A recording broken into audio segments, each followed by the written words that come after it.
और यज्ञोपवीत संस्कार का कोई इससे लेना देना नहीं है कि यह ब्राह्मण ही करेगा।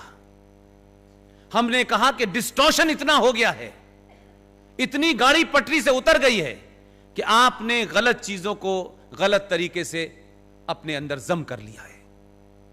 हर एक का होता था, न उसमें कभी कोई दलित था, न कोई यादव था, न ठाकुर था, न ब्राह्मण था, सबका काम बटा हुआ था। ये जो कास्ट का जो पूरा का पूरा जहर है, ये कब से शुरू हुआ, इसको भी पढ़ लीजिए। यज्ञोपवीत संस्कार के बारे में मैं ऐसी जगह पैदा हुआ जहां यह हुआ नहीं। यज्ञोपवीत संस्कार के बारे में जो जानकार बताते हैं कि जब बच्चा अपनी मां की गोद से स्कूल या गुरुकुल जाने के लिए तैयार होता है, तब उसका कोई 6 साल या 5 साल या 7 साल या 8 साल में उसका यज्ञोपवीत संस्कार किया जाता है। उसके पीछे थ्योरी क्या थी कि वो जो जनेऊ संस्कार है उसका सिर्फ इतना ही अर्थ था, ये जनेऊ जब तक तुम्हारी शादी ना हो जाए तुम्हें ब्रह्मचर्य का पालन करना है। और फिर वो बच्चा गुरुकुल पढ़ने जाता था। सभ्यताओं का तुलनात्मक अध्ययन, परंपराओं का तुलनात्मक अध्ययन करना चाहिए। जिस उम्र में आपके यहां यज्ञोपवीत संस्कार होता है और बच्चे को यह बताया जाता है कि ये जो लड़की है, जो छोटी है, बड़ी है, ये मां है, ये बहन है, ये सब सिर्फ तुम्हारी मां है, बहनें हैं, उसकी आंखों के अंदर उसके अलावा कोई दूसरी तस्वीर नहीं पैदा होती। लेकिन उसी उम्र में उनके यहां भी एक संस्कार होता है।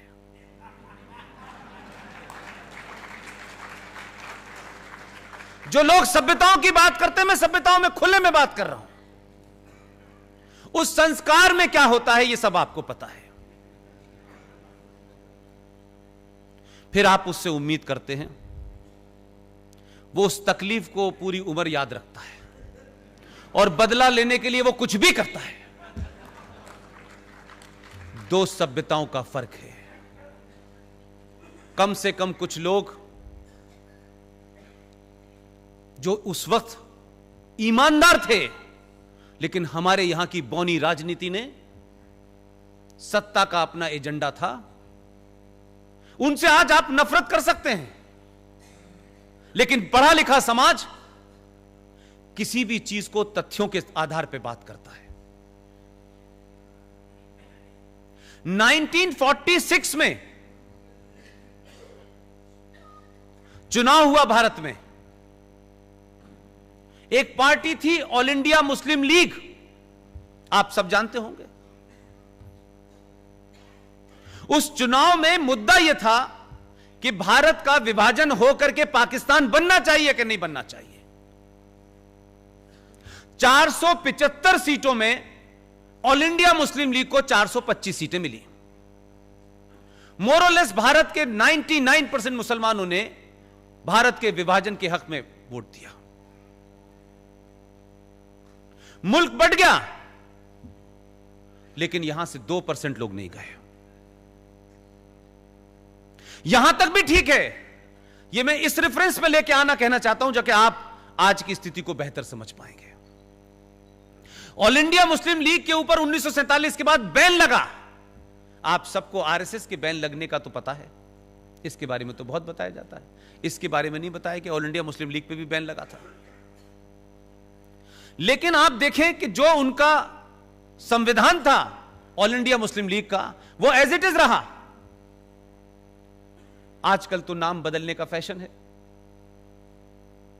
नाम बदल लीजिए, कोई फर्क क्या पड़ता है। यह बात अलग है कि जिन्होंने नाम बदले हैं उन्हें अपना ओरिजिनल नाम जल्दी याद आने लगा है, आजकल आ रहा है। और नाम भी आपको बता दूं कैसे मजाक से बदले गए हैं। हिंदू थे तो नाम था ओम प्रकाश, कन्वर्ट हुए तो नूरे इलाही हो गए। जो भगवान दास थे वो गुलाम नबी हो गए। तो आपने कुछ बदला नहीं, ट्रांसलेट करके नाम बदल के उधर चले गए। 1947 में ऑल इंडिया मुस्लिम लीग का जो संविधान था उसमें डॉट भी चेंज नहीं हुआ। बैन लगने के बाद उस पार्टी का नाम हो गया इंडियन यूनियन मुस्लिम लीग। यह रेफरेंस इसलिए लाना जरूरी है, पूरे देश में उस जमाने जिन्ना साहब और खलीकुज़्ज़मा जो प्रेसिडेंट थे उस वक्त मुस्लिम लीग के, सबने ढिंडोरा पीट पीट के पूरा देश में कहा पाकिस्तान बनेगा, पाकिस्तान बनेगा, मुसलमानों के लिए बनेगा। जिन्ना की हिस्टोरी का तकरीर है, वो इतिहास में आपके अभी मौजूद है। उन्होंने कहा हिंदू और मुसलमान दो अलग अलग कौमें हैं, इनका नजरिया अलग है, इनकी सोच अलग है, ये कभी एक साथ नहीं रह सकते। इस बुनियाद पर टू नेशन थ्योरी खड़ी हुई। वो क्या हालात हुए, कैसे हुए, मैं उस पर नहीं जाना चाहता, लेकिन एक मुल्क बना मजहब के नाम पे। लेकिन कमाल यह है कि जिस मुस्लिम लीग ने भारत के विभाजन के लिए मैंडेट मांगा, भारत का विभाजन किया, पाकिस्तान के उस रेजोल्यूशन को पास किया, उस सब के बाद थोड़ी देर के लिए 1947 से 2019 में आ जाइए, भारत की पार्लियामेंट में एक घटना घटी। कुछ लोगों के लिए वो दुर्घटना है। ये सिटीजन अमेंडमेंट बिल जो था, इस पे चर्चा हुई, आप सब जानते हैं पार्लियामेंट के अंदर हर पार्टी का टाइम होता है, वो बोलते हैं। मुझे किसी से शिकायत नहीं है। जिन पार्टियों ने इस पे रुख सरकार के फेवर में रखा नहीं रखा, मुझे उनमें सिर्फ दो ही लोगों का चरित्र जो है दुनिया के सामने उजागर करना है। एक पार्टी थी कश्मीर की जिसका नाम था पीडीपी, महबूबा मुफ्ती जिसकी सदर हैं, और एक पार्टी थी इंडियन यूनियन मुस्लिम लीग। आप लोगों ने डिबेट सुनी थी कि नहीं? अगर नहीं सुनी थी तो मेरी आप सबसे इसलिए गुजारिश है कि उसको सुनिए जरा ध्यान से। हो सकता है कि इस जोश में आपने न सुना हो कि बिल तो पास हो ही गया, अब देखेंगे, इस चक्कर में आपने तकरीर नहीं सुनी है। लेकिन वो तकरीर इतिहास में जाएगी। जो पढ़ा लिखा समाज है उसको उस भाषण को सुनना चाहिए। किसी मीडिया के लोगों ने, किसी ने सवाल नहीं किया, किसी ने उस आदमी को, उस पार्टी के लोगों को अपनी डिबेट में नहीं बुलाया। इंडियन यूनियन मुस्लिम लीग जिसका चार्टर जिसने पाकिस्तान को बनाया, जिसने इस मुल्क को बांटा, उसका मेंबर ऑफ पार्लियामेंट बशीर पूरी ताकत के साथ कहता है कि यह हिंदुस्तान के आईन यानी संविधान, उसके खिलाफ यह कानून बनाया जा रहा है। यह गांधी के मुल्क में हिंदू राष्ट्र बनाया जा रहा है। क्यों नहीं पाकिस्तान से जब आप हिंदू को, जैन को, बौद्ध को, पारसी को बुला रहे हैं, तो मुसलमान को क्यों रोका जा रहा है? ऐसा तो गांधी के ख्वाबों का पाकिस्तान, यह भारत नहीं था। अब जरा तस्वीर को देखिएगा। जिस मुस्लिम लीग ने इस देश को बांटा, जब गांधी कह रहा था कि पाकिस्तान मेरी लाश पे बनेगा, तब मुस्लिम लीग ने उसकी लाश भी बनने दी और पाकिस्तान भी बना दिया। और जब गांधी चिल्ला चिल्ला के कहता था, तब इनका इश्क जिना से चल रहा था, तब ये जिना की बात मान रहे थे, तब आपने मुल्क बांटा। वही पार्टी, वही चार्टर, वही संविधान। भारत की पार्लियामेंट में सिर्फ इतना ही रुख बदला है,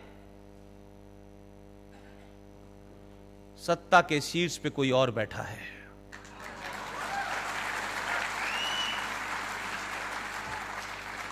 आप कैसे बदलते हैं तो गिरगिट भी रंग नहीं बदलता इतनी तेजी से। तो आपकी जब मर्जी थी, जब आप 9.7 करोड़ थे, तब आपने कहा कि हिंदुओं के साथ मुसलमान नहीं रह सकता। आपने मुल्क बना लिया, आर्मी बना ली, 70 साल जी के देख लिया उस इस्लामिक मुल्क में। जैसा भी दिया, 21 लाख लोग रिकॉर्ड पे मारे गए हैं इस देश में, पार्टीशन में मारे गए हैं। उनके रिश्तेदार नस्लें आज भी मौजूद हैं। मेरा सवाल दूसरा है, जब 7.5 करोड़ थे तो तुमने मुल्क बांटा, मुल्क ले लिया। हमने उस मुल्क की तरफ मुड़ के नहीं देखा।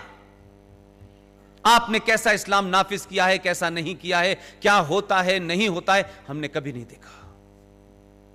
लेकिन इस 70 साल में मेरे पुरखे और आपके पुरखे जिन्होंने अंग्रेजों के खिलाफ जानें दी, सत्याग्रह किया, कुछ भगत सिंह जैसे भी पैदा हुए और सुभाष चंद्र जैसे भी पैदा हुए, वीर सावरकर भी हर आदमी ने अपनी लड़ाई अलग अलग तरीके से लड़ी। लेकिन उन सब की लड़ाई के बाद उनको यह नहीं पता था कि हमें सिर्फ इतना सा टुकड़ा मिलेगा। हमने तो पूरे भारत के लिए लड़ाई लड़ी थी। यह बात अलग है कि सत्ता के शीर्ष पे जाने वालों ने बहुत जल्दी में इस मुल्क को बांट करके कहा कि अच्छा आप ले लीजिए, अब इधर का प्रधानमंत्री मैं हो जाता हूं, उधर के आप हो जाइए। लेकिन उस सब के बाद हजारों करोड़ों लोगों ने 70 साल में इस देश को देश बनाया है। हजारों करोड़ों लोगों ने अपने पुरुषार्थ से अपनी जवानी, अपना पूरा पूरा घर होम कर दिया। लोगों ने इस देश में 1 रुपए से लेकर करोड़ों रुपए लग टैक्स देने वालों ने इस देश में हाईवे बनाए, जहाज बने, मंगल ग्रह पे कोई जा रहा है, आज फुटबॉल की टीम कहां है, हॉकी की टीम कहां, तमाम जितना भी विकास किया वो मेरे और आपके पैसे से हुआ।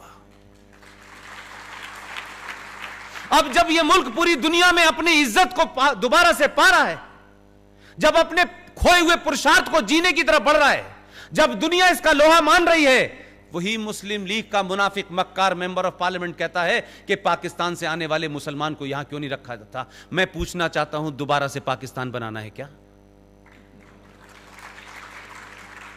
तुम्हारा एक ही चीज के ऊपर 2 रुख कैसे हो सकते हैं? अगर जब तुम गलत थे तो आज सही कैसे हो, और जब सही थे तो आज गलत कैसे हो तुम? यह तो तुमको बताना होगा कि तुम भारत में हजारों करोड़ों लोगों ने अपने घर बार को मरने जीने के बावजूद भी इस मुल्क को इस मुकाम पे पहुंचाया कि आज दुनिया के अंदर पाकिस्तानी भी जब इंग्लैंड में घूम रहा होता है तो पासपोर्ट लेके नहीं चलता है, नाम बताता है जहीर कहां से आए हो, हिंदुस्तान से। उसको मालूम है कि हिंदुस्तान कहने से इज्जत मिलेगी, पाकिस्तान कहने से अंदर कर दिए जाएंगे। ये 70 साल में हमने इज्जत पाई है, बड़ी इसकी कीमत दी है हमने। लेकिन 70 साल के बाद उसी पाकिस्तान, जिस पाकिस्तान को बनाने के लिए तुमने 2 मुल्क बना दिए थे, उसी मुसलमान को जो तलवार लेकर के, जिसके साथ आपने 3 युद्ध किए हैं, 40 साल से प्रॉक्सी युद्ध बर्दाश्त कर रहे हैं, हजारों सैनिक मारे गए हैं, आज यही मुसलमान कहता है कि आप उसे क्यों नहीं आने देना चाहते? आप कहते हैं कि भारत में माइनॉरिटी सुरक्षित नहीं है। बहुत सारे लोग कहते हैं, वो भी कह रहे हैं। एक सम्मेलन में गए थे अभी, वहां कह के आए कि भारत के मुसलमान पाकिस्तान आना चाहते हैं, अगर यहां आ गए तो हमारे पास रिसोर्सेज नहीं है।